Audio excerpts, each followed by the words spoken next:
collecting resources, fighting civilizations, and caring for the environment. Welcome to Minecraft Hoplite.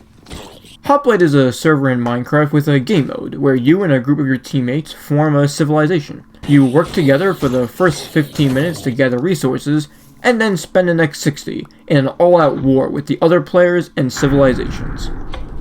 A player on each team is voted as their king, and Hoplite adds in legendary items and weapons to give you an edge in battle. Having never played Hoplite before, or much PvP at all for that matter, I decided to jump into my first match and give it a shot. The pregame lobby has its own arena to test our skills before the game actually begins, so we hop down and get to work, missing a few arrows and getting jumped from above. Hopefully our skills improve before the actual match begins. After we die, we decide to jump down a few more times and hit a few more swings, some of which are actually successful.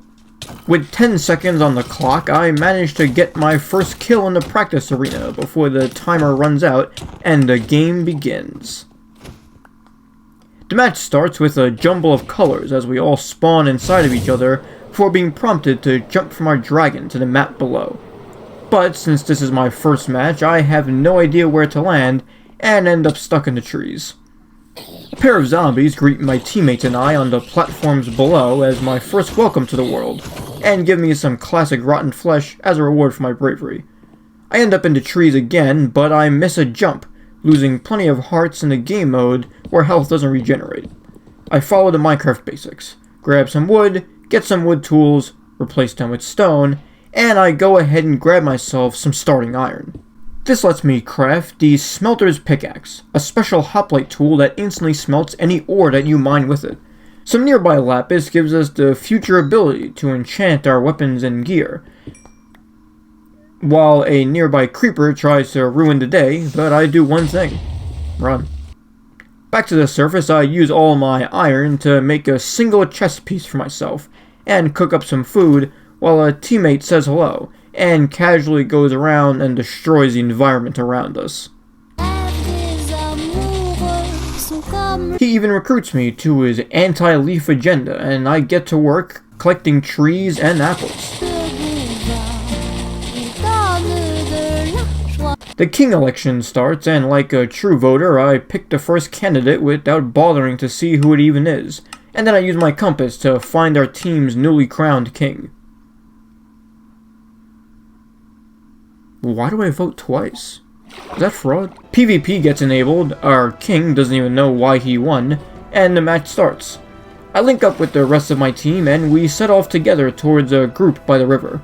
An epic smack-off begins when I realize I don't actually have a weapon and start swinging around a pickaxe like a true Minecrafter.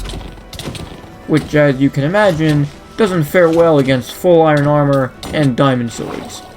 While I may be down for the count, my teammates chase the enemy and avenge me, scoring their first kill and littering the river all in one fell swoop.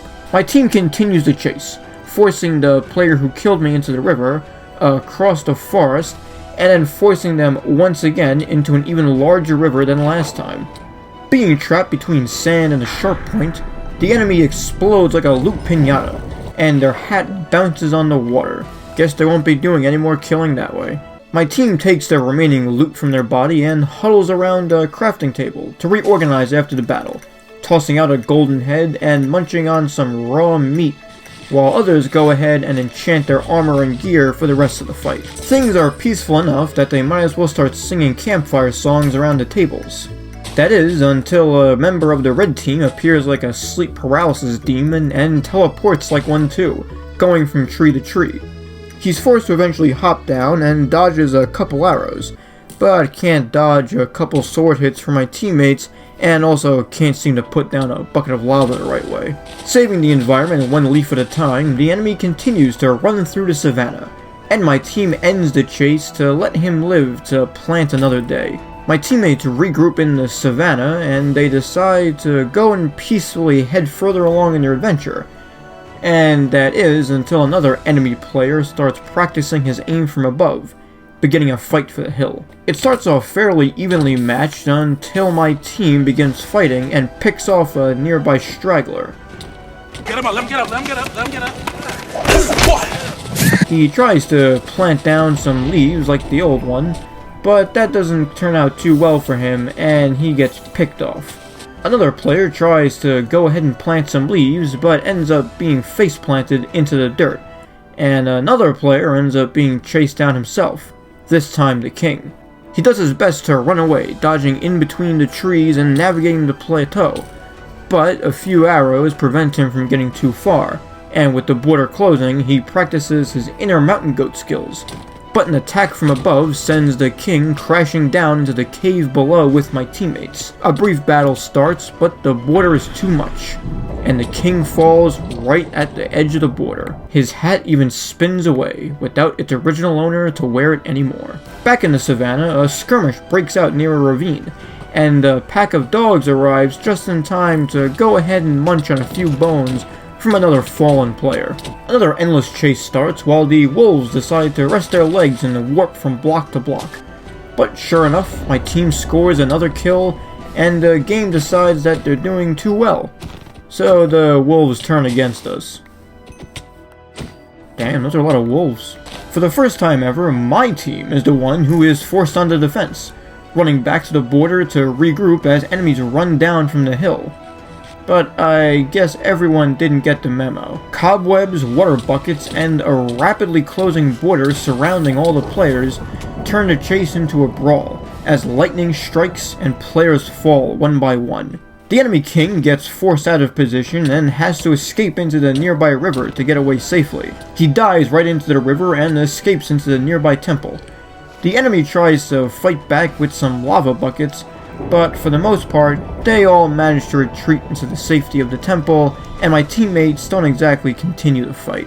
Despite my team's best efforts, the enemy team manages to get away safely, with the exception of this guy right here. Thanks for ruining the screenshot. With deathmatch in 3 minutes, the last 3 members of my team hide in the Mycelium Mountains, and prepare for the final battle.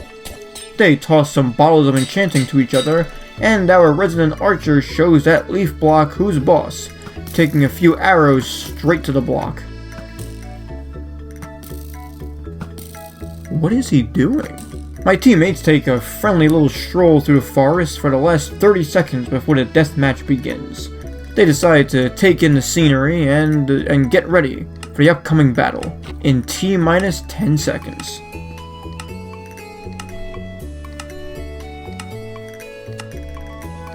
The deathmatch phase begins with 6 teams remaining, and everyone rushes forward to the middle tower containing loot chests once the timer ticks down and all hell breaks loose.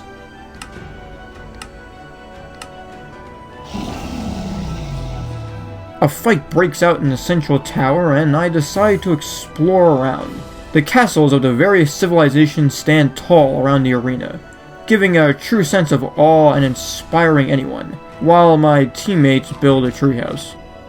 Good job, guys. Some skirmishes break out in the center, and one of my teammates gets caught off guard while not really looking where he's going. The battle eventually extends into a 3-person contest, as a few sword strikes hit each other and a few arrows get thrown out by the other players. The original opponent begins chasing down my teammate with his legendary Ender Sword, a sword that none of my teammates were able to get, and with the loot all around the arena, I doubt they'll be able to find. The original enemy ends up getting chased down by the third opponent and falls down quickly. He falls in a flash of lightning and gives my teammate a chance to escape. But in an act of bravery, my teammate decides to re-engage with that enemy, and the battle expands. Nice shot. Got a real Hawkeye in this game, don't we? The game quickly turns into something of a NASCAR race, as each player just ends up running rings around each other and exploring more of the arena while everyone runs from one another. The border begins closing in on the arena, and the players have to end up in a tightened firing pattern. As the borders close, the arena gets smaller, and the fighting gets more intense. A water elevator doesn't manage to save my ally, but he does still escape, managing to continue his NASCAR Minecraft career and jumping up into the trees above for some safety, which he doesn't exactly find, as the enemy team pretty quickly finds out where he is despite his real clever camouflage. My teammate falls below and, in a fit of anxiety, throws down a lava bucket, falling prey to himself. My final teammate has been camping the main tower this whole time and tries defending it, as one tries to build up a stone staircase. But he's oblivious as he's caught off guard from behind and tries fighting the enemies, but ultimately falls to another legendary Ender Sword, and my team is eliminated once and for all from the contest. With one final loot pinata, my team is eliminated, but one enemy still remains. The final player has really embraced his inner Tarzan, and has crouched into the trees for safety, hoping that no one finds him. But it doesn't exactly take long for the enemy team to realize where he is, and so they bridge up into the tree, spot him, and as you can imagine, the fight ends pretty quickly from there. He manages to get out a golden apple and runs from tree to tree before falling down below. With fire and lava all around the arena, it doesn't take much to get rid of him. And as he falls into the depths below, he ends up getting chased, falling to the undersword just like everyone else. Solid cobweb slows down the enemy, but it isn't enough. And so with one final swing, the cannons sound, the fireworks fire, and civilization is crowned the winners. Maybe next time I'll actually craft a sword to fight with.